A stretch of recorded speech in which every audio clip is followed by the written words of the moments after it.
नमस्ते दोस्तों, मैं हूं राजौन और आज के वीडियो में हम आसाम एचएस बोर्ड के सेकेंड ईयर का जो फाइनल क्वेश्चन पेपर है इंग्लिश का, उसका सल्यूशन देखेंगे और ये 2019 का है। हम इस वीडियो में इस क्वेश्चन का सिर्फ ग्रामर सेक्शन ही देखेंगे क्योंकि जो टेक्स्ट का सेक्शन है वो आपको नॉर्मल नोट से मिल जाएगा। तो अब हम सिर्फ ग्रामर ही देखेंगे। तो आइए स्टार्ट करते हैं। तो सेक्शन सी है हमारा ग्रामर और सबसे पहले है नरेशंस। तो पहला है Reena said to the boy what's the matter, why are you crying, be cheerful. तो इसका मतलब है रीना ने लड़के को कहा कि क्या बात है, तुम रो क्यों रहे हो, थोड़ा सा मुस्कुरा लो। तो इसका आंसर देखते हैं।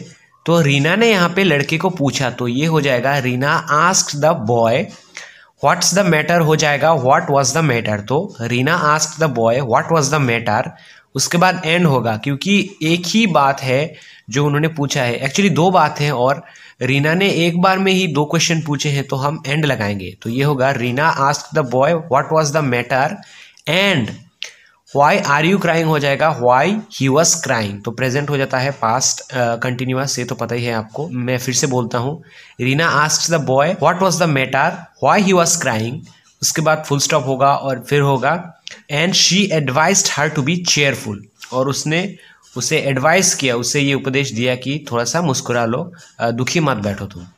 बी नंबर है the customer inquired if he could get a garden roller in that shop, the assistant respectfully replied that he would get it in the hardware department. तो कस्टमर ने इंक्वायरी किया, पूछा कि क्या मुझे यहाँ पे इस दुकान में एक गार्डन रोलर मिल सकता है, और फिर जो असिस्टेंट बैठा था उस दुकान में उसने कहा कि आपको ये एक हार्डवेयर के डिपार्टमेंट में मिल जाएगा। तो आइए अब इसे, ये तो एक्चुअली इनडायरेक्टली दिया हुआ है, हम इसे डायरेक्टली लिखते हैं इस नरेशन को। तो ये हो जाएगा द कस्टमर आस्क्ड, क्योंकि इंक्वायरी किया है, पूछा है उन्होंने, तो आस्क्ड होगा। The customer asked can I get a garden roller in this shop, that हो जाएगा दिस, और ही कुड गेट हो जाएगा कैन आई गेट हो जाएगा, डायरेक्टली सॉरी इनडायरेक्ट से डायरेक्ट हो जाएगा। तो customer asked can I get a garden roller in this shop, उसके बाद फुल स्टॉप, और उसके बाद होगा, क्योंकि यहाँ पे असिस्टेंट रिस्पेक्टफुली रिप्लाइड है, यानी कि बहुत ही सम्मान के साथ उसने रिप्लाई किया है, तो हमें भी रिस्पेक्टफुल एक वर्ड डालना है। तो ये होगा द असिस्टेंट रिप्लाइड, उसके बाद कॉमा, इन्वर्टेड कॉमा में, sir you will get that in the hardware department. तो ही वुड है तो यू विल हो जाएगा, ही हो जाएगा यू और वुड हो जाएगा विल, मतलब इनडायरेक्ट से डायरेक्ट में आप इसको डाल रहे हैं। अब है हमारे पास वॉइस चेंज जो कि कंपैरेटिवली इजी है। नंबर ए है ड्राइव द कार स्लोली, यानी कि कार को धीरे से चलाओ, तो इसका पैसिव वॉइस होगा let the car be driven slowly. B number है I am writing a letter now, यानी कि मैं अभी एक लेटर, एक चिट्ठी लिख रहा हूँ, तो इसका उल्टा करेंगे यानी कि पैसिव वॉइस करेंगे तो a letter is being written by me now. तो जैसे कि प्रेजेंट कंटिन्यूअस टेंस के टाइम पे बीइंग होता है, आपको पता होगा। C we should not encourage indiscipline, तो इसका आंसर होगा indiscipline should not be encouraged by us. Number D who wrote the Ramayana, तो रामायण किसने लिखा था, इसका आंसर होगा by whom was the Ramayana written. E number है प्रोमिसेस शुड बी केप्ट, तो इसका एक्टिव वॉइस होगा one should keep his promise. Last है he will be forgotten in a few years, तो इसका एक्टिव वॉइस होगा we will forget him in a few years. तो voice change के बाद अब हमारे पास है करेक्ट टेंस। तो देखिए ए नंबर सबसे पहले I met him while go to his office, go bracket में। तो देखिए सबसे पहले जैसे कि मैंने आपको बताया था कि इसका मीनिंग समझना है आपको। मैं उससे मिला जब मैं उसके ऑफिस जा रहा था, यही होगा। ऐसा तो नहीं कि जब मैं उसके ऑफिस जाऊंगा, ऐसा तो नहीं होगा। तो I met him while going to his office, तो present continuous tense, I met him while going to his office. B number they live in this place since 1970, तो 1970 से वो लोग यहाँ पे रह रहे हैं, यानी कि पहले काम शुरू हुआ है और अब भी चल रहा है, जो कि रहना। तो जब ऐसा होता है तो प्रेजेंट परफेक्ट कंटिन्यूअस टेंस, तो they have been living in this place since 1970। C number question the train leave before I reach the station, तो ये तो हम अब हमारे लिए कॉमन है कि जब दो ऐसे वर्क होते हैं तो एक जो पहले काम होता है वो होता है पास्ट परफेक्ट टेंस, और जो बाद होता है वो होता है पास्ट इंडेफिनिट टेंस। तो पहले क्या हुआ, पहले ट्रेन गया, उसके बाद में स्टेशन पहुंचा, तो the train had left before I reached the station, यानी कि मेरे स्टेशन पहुंचने से पहले ही ट्रेन चला गया था, ट्रेन छूट गया था।